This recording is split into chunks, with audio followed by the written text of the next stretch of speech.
नमस्कार दोस्तों, मैं मदन लाल शर्मा, बेलफेस्ट क्राइम मैंने काब्जुल समाचार में आपका स्वागत करता हूं। दोस्तों, आज हम आपको एक दिल दहलाने वाली कातिलाना हरकत के बारे में बताने जा रहे हैं। जी हाँ, ये एक कानून के रखवारे की ही दास्तान है और उसी का अपराध किया हुआ है।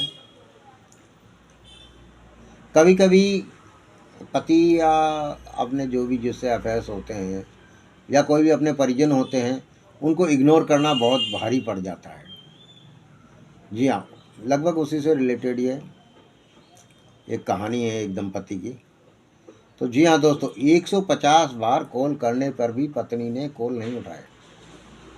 वो मायके में थी, लेकिन उसके मायके वालों ने भी इस ओर ध्यान नहीं दिया कि 150 बार कॉल आ रही तो कम से कम एक बार तो पिकअप कर लो भाई, जवाब दे दो, क्या बात है, क्यों कॉल आ रही है।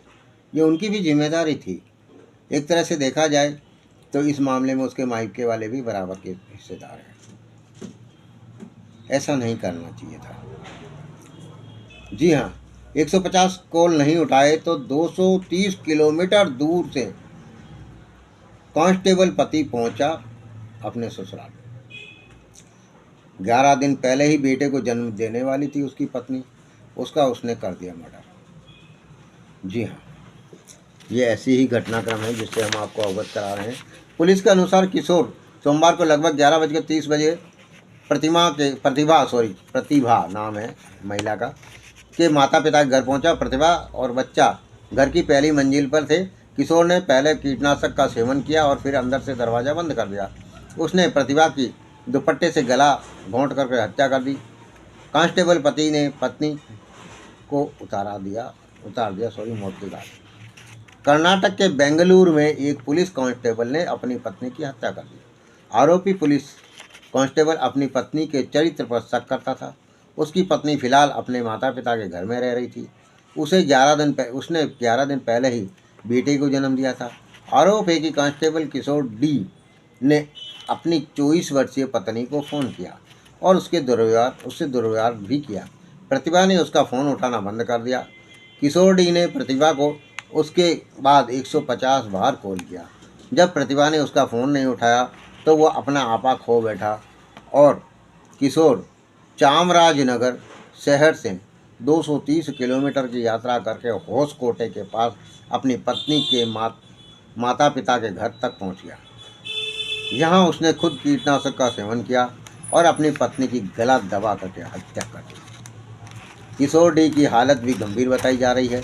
उसे पहले कोलार के तमाका स्थित RL जलप्पा अस्पताल में भर्ती कराया गया था। होसकोटे पुलिस ने उसे दूसरे अस्पताल में स्थानांतरित कर दिया। पुलिस का कहना है कि किशोर को अस्पताल से छुट्टी मिलने के बाद हिरासत में ले लिया जाएगा। प्रतिभा बेट हल्लासुर ग्राम पंचायत के सचिव सुब्रमण्यम की छोटी बेटी थी। 13 नवंबर 2022 को उसकी किशोर के साथ शादी हुई थी। किशोर कोलार जिले के वीरपुरा का रहने वाला है। पुलिस के अनुसार किशोर प्रतिभा के चरित्र पर संदेह करता था और नियमित रूप से उसके संदेशों और कॉल विवरण की जांच करता था। वो अपनी पत्नी से संदेश भेजने या बात करने वाले प्रत्येक व्यक्ति के अतीत पर सवाल उठाता था। वह यह भी आरोप लगाता था कि वह अपने कुछ पुरुष कॉलेज साथियों के साथ निकटता से घूम रही थी। रविवार की शाम को किशोर ने प्रतिभा को फ़ोन किया और किसी कारण से उसे डांटना शुरू कर दिया। जब प्रतिभा रो रही थी तो उसकी मां वैकुंठ लक्ष्मा ने फ़ोन काट दिया। उन्होंने प्रतिभा से कहा अगर वह रोती रही तो उसके नवजात शिशु का स्वास्थ्य प्रभावित होगा। उसने सुझाव दिया कि प्रतिभा किशोर के कॉल को न उठाए। अगली सुबह प्रतिभा ने पाया कि किशोर ने उसे 150 बार फ़ोन किया था। पुलिस के अनुसार किशोर प्रतिभा के चरित्र पर संदेह करता था। नियमित रूप से उसके संदेशों और काल विवरण की जांच करता था। वो अपनी पत्नी पर संदेश भेजने की बात करने वाले प्रत्येक व्यक्ति के अतीत पर सवाल उठाता था। वह यह भी आरोप लगाता था कि वह अपने कुछ पुरुष कॉलेज साथियों के साथ निकटता से घूम रही थी। रविवार की शाम को किशोर ने प्रतिभा को फ़ोन किया और किसी कारण से उसे डांटना शुरू किया। जब प्रतिभा रो रही थी तो उसकी माँ वैकुंठ लक्ष्मा ने फ़ोन काट दिया। उन्होंने प्रतिभा से कहा कि अगर वे रोती रही तो उसके नवजात शिशु का स्वास्थ्य प्रभावित होगा। उसने सुझाव दिया कि प्रतिभा किशोर के कॉल को नहीं उठाए।